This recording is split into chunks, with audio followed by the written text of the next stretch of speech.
Here's some lettuce I brought for the rabbits. The sign for it, $5 grand in 10s and 20s.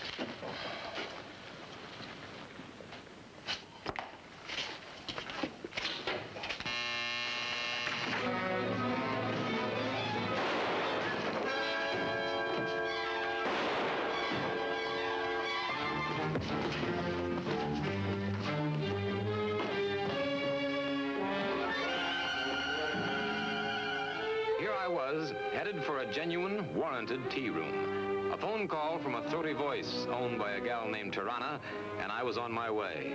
How could I resist?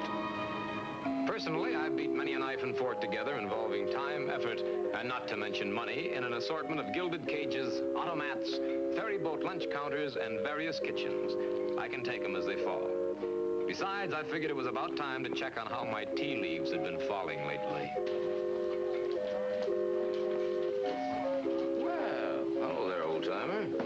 What you got here, huh? Got a fortune, huh? Oh, my goodness, what does it say? You were beloved for your calm disposition and peaceful ways. Are you kidding? Too much so, perhaps, for your own good. Do not let people take advantage of you. Well, here you go. There you go. Payday. All right? Well, you're a pretty cute fellow, aren't you? What's his name? Her name is Banjo. Oh, her name. Well, I'm not very much of an expert on monkeys. Tell me, where can I find Miss Tirana? Over there.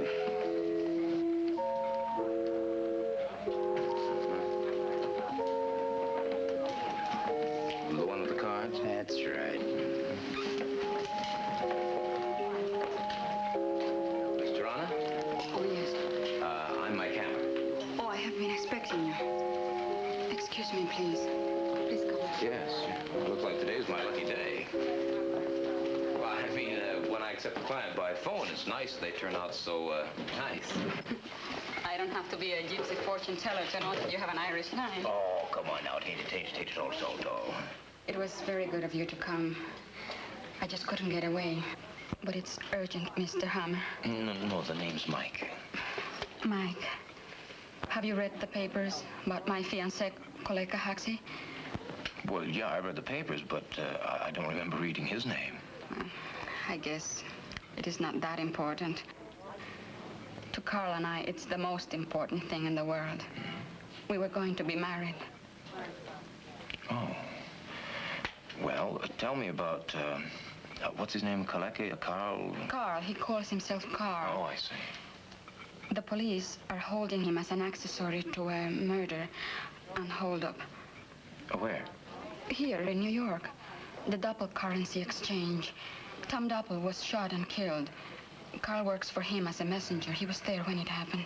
Well, you know, the police usually have a pretty good reason for charging a man. Oh, yes, but they don't know Carl. You know, Carl is a good man. Kind and honest. He's never been in trouble before, ever. And he has a fine record. What does he say? Oh, I've been to see him, and he just won't talk about it. Not a word. Not a word, huh? Well, it seems to me that what he needs is a good attorney instead of a private detective. Oh, that's just it. He won't talk to an attorney either. But he says he isn't guilty, and I believe him. Then I don't know quite what I can do. Well, I know. You talk to him. Perhaps you can make him talk. Tell him that you will help him. Here, I have some money that he and I saved.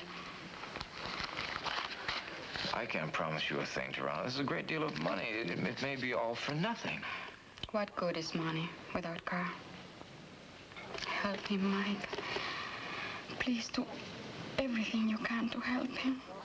Please. I'll talk to him. And we'll see where we go from there. Thank you, Mike. Incidentally, here, you better take this back. You, overpaid me. It's over union scale. Keep this polished. We may need it.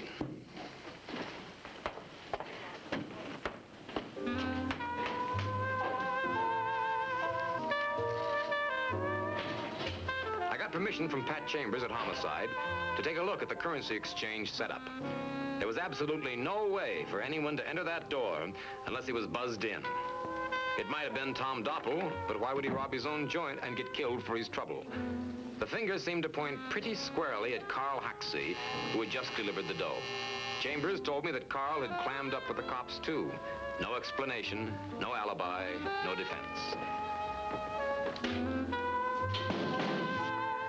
It almost seemed as if Carl Haxey was deliberately going out of his way to ask for the rap. So my next stop was the Tombs, aptly named for a guy who wouldn't talk.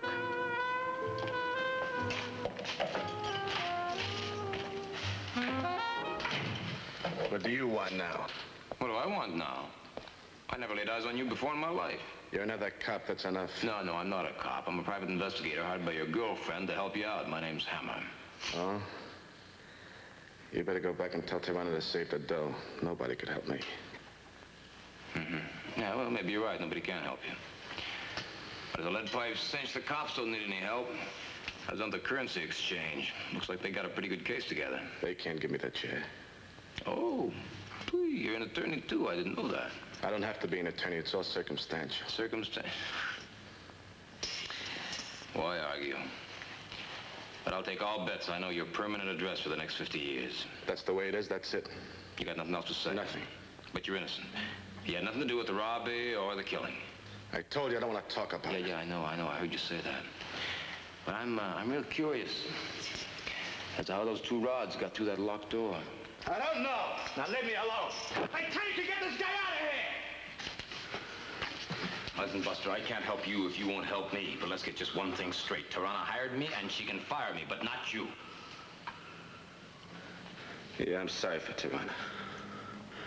Just tell her to forget it. What about the rest of your family? I don't have any family.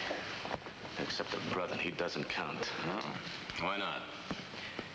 Have you talked to him? No. Any reason not to? None. What's his name? Vanek. Van. Now that's it. I got nothing more to say. You're wasting your time.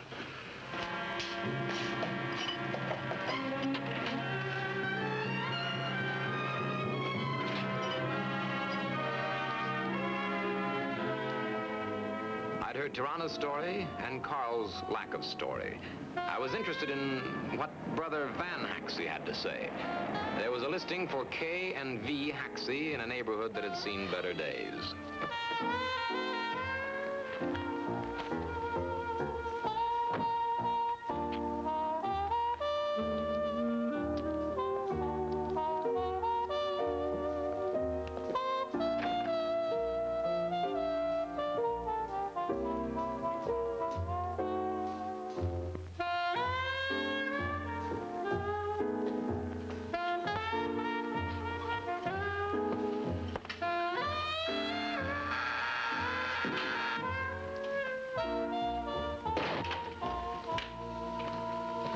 Yeah, what do you want?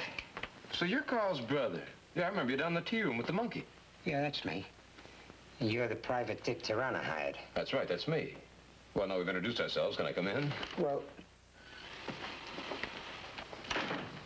If you knew I was hired to help your brother, why didn't you say something? I didn't hire you. Look, what's on your mind? I got a guy coming around, so make it snappy. Okay. I just talked to your brother. I understand you haven't been down to see him yet. No. Why not? What's to see him about? What's to see him? Well, for one thing, his life. He doesn't want to see me. Oh, he doesn't, huh? No. Nobody wants to see me, get it? Well, no, I'm afraid I don't. What do you want, Hammer? A drawing? I got a gimp.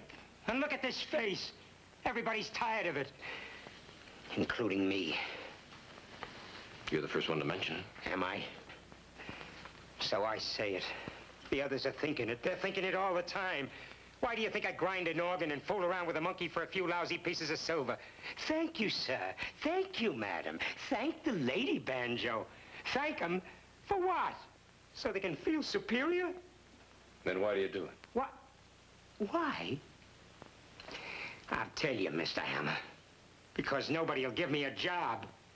A real job. Nobody wants me around.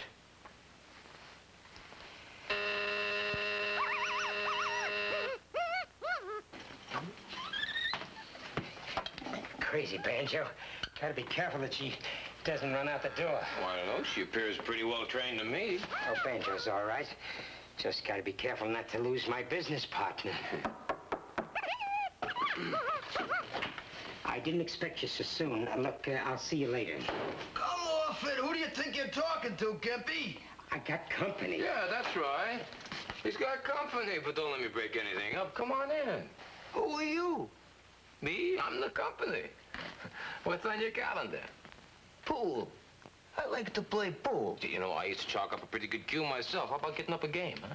Oh, I don't do it for fun. I shoot for dough. Suits me just fine. You set the limit, huh? Well, we started a quarter a point, and we work our way up. I'm trying to say, Gobo, this is Mike Hammer, a detective hired to help Carl. Yeah, that's right, Gobo. Hey, you friend of Carl's? No, I don't know him. Look, Hammer and I got more important things to talk about than free cushion. Forget it, Van. Forget it. Come on in, Gobo. No.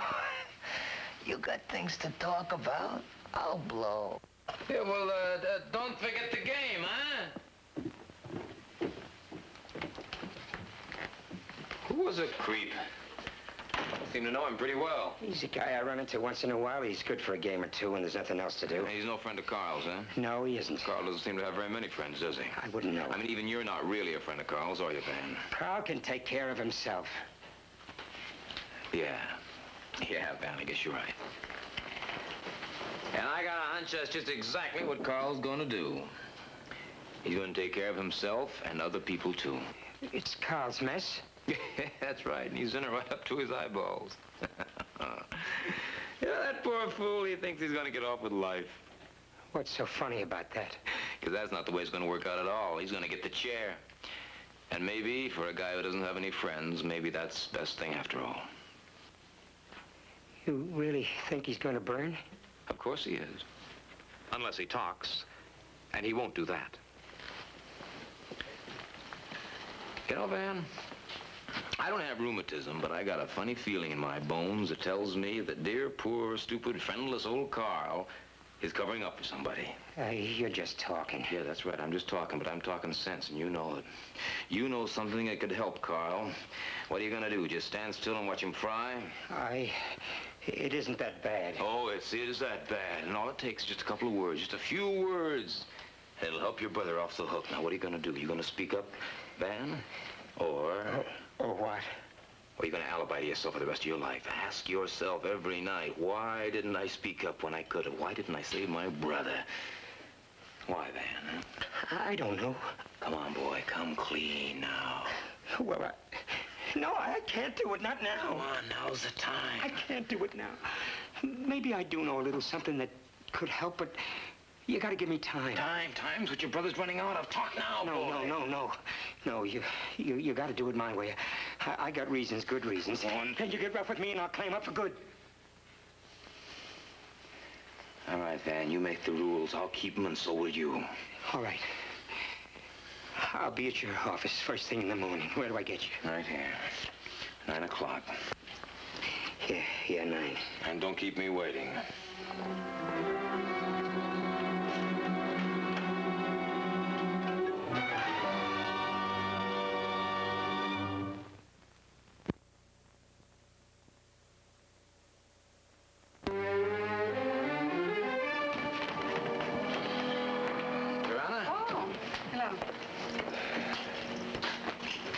You want something? Oh, just a comfortable chair. I've been a busy little bee. Have you found out anything? Will you be able to help me? Well, I think so, but I'll know more about it tomorrow. Oh, Mike, I'm so happy. Don't feel happy. You know the old gypsy saying about counting your chickens? Oh, certainly. Then you know how many chicken are in the pod? Well, that's not quite the way I heard it. I just had a talk with Van. Tell me about him. Oh, he's, Why didn't you tell me about him when I was first here? No reason. I just didn't think about it. You don't like him very much now, do you? Well, you spoke to Van. You should know. There's more to it than that now, isn't there, huh? Yes. That was before I met Carl. I knew Van. He liked me. Sometimes he asked me to go out. I felt sorry for him. But I just couldn't bear the idea of going out with him. So? So one night, Carl came down to this place. And I met him. And it was different. Mm-hmm. And that made Van sore, huh? Not sore. Hurt. For a long time, he wouldn't speak to me. Mm-hmm. Oh, excuse me. Oh.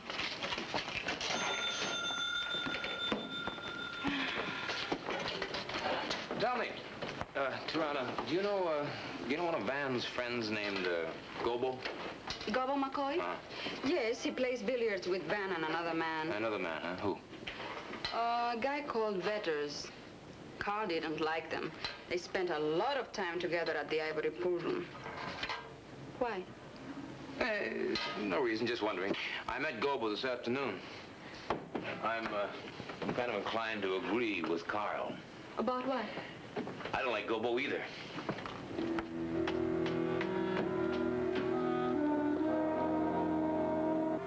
Came the dawn. Also, sometime later, 9 o'clock, then 10, but no Van. I was beginning to worry and started to kick myself for not making him talk more when I had him on the run. But a twisted guy like Vanek can get awfully stubborn, too, and I thought I'd give him a chance to play it his way. Now it was time to play it my way.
Checked in Van's murder with Pat Chambers and then ducked as fast as I could. My next step was to pick up Tirana and then see Carl Haxey. Tell us about that morning, Carl. Tell us. I looked up and saw a banjo coming through the grill of the window.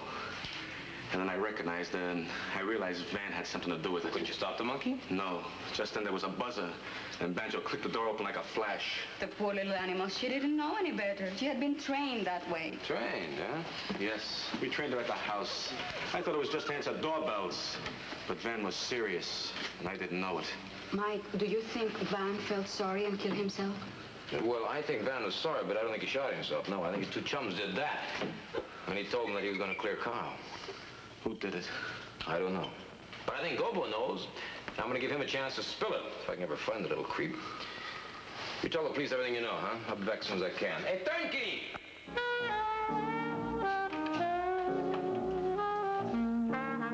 There was still no real proof regarding Gobo, but I figured I had enough facts to make a good try at bluffing. Orange, the Ivory proprietor, told me Gobo was around somewhere.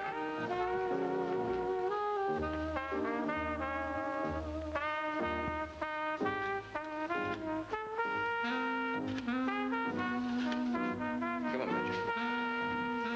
Stay there.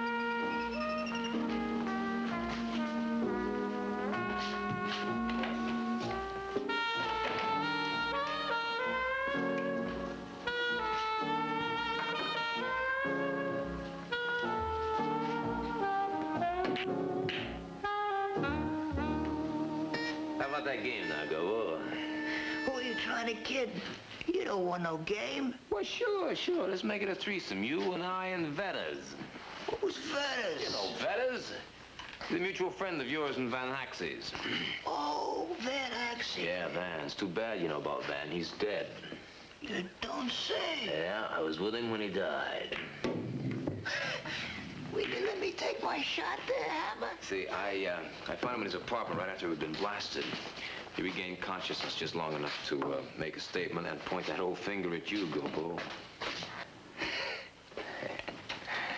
I ain't got nothing to worry about, Hammer. Why don't you call the police? Yeah, well, I just may do that. But you see, I'm the kind of a fellow that likes to be convinced. Uh-oh, you're trying to shake me down. Shake you down? No, not really. It was a three-way split before Van died. It can still be a three-way split. Are you kidding? You ain't got nothing on me, Hammer. I ain't got nothing on you. Are you kidding? How's this? Van Haxey trained that monkey to answer doors when the buzzer rang. You and Vetters used him to get in the currency exchange. Now, how's that? Could you prove that? Prove it? Sure. Van Haxey's deathbed statement's good enough for me. Besides, Carl recognized the monkey. Am I gonna get my cutter, am I not, huh? Now, what do you say, you little creep? All right, sure. Yeah. Who? Yeah, sure. We'll cut you in on it. You know, it was a good idea, Gilbo. Only one thing went wrong. You were a little too early. Another 5 minutes. Oh, another 5 minutes. Carl would have been gone. Nobody'd know about the monkey. That was a good piece of brain work.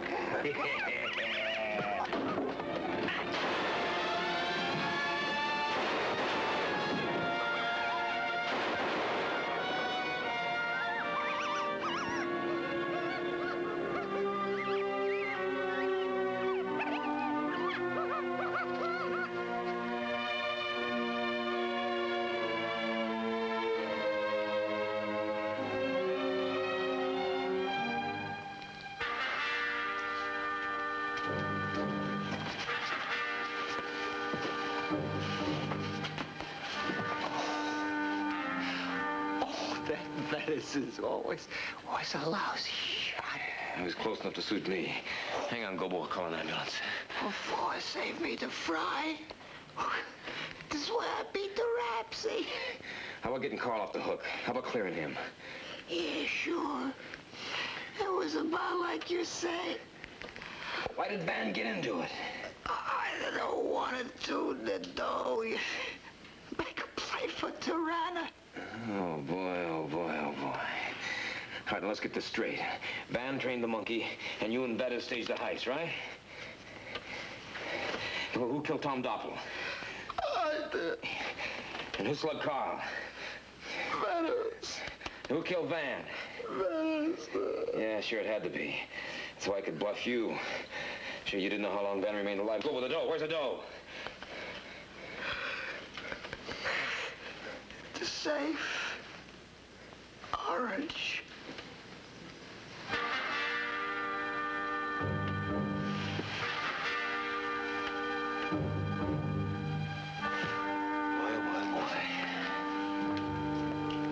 Chicky, you saved my life. Do you know that?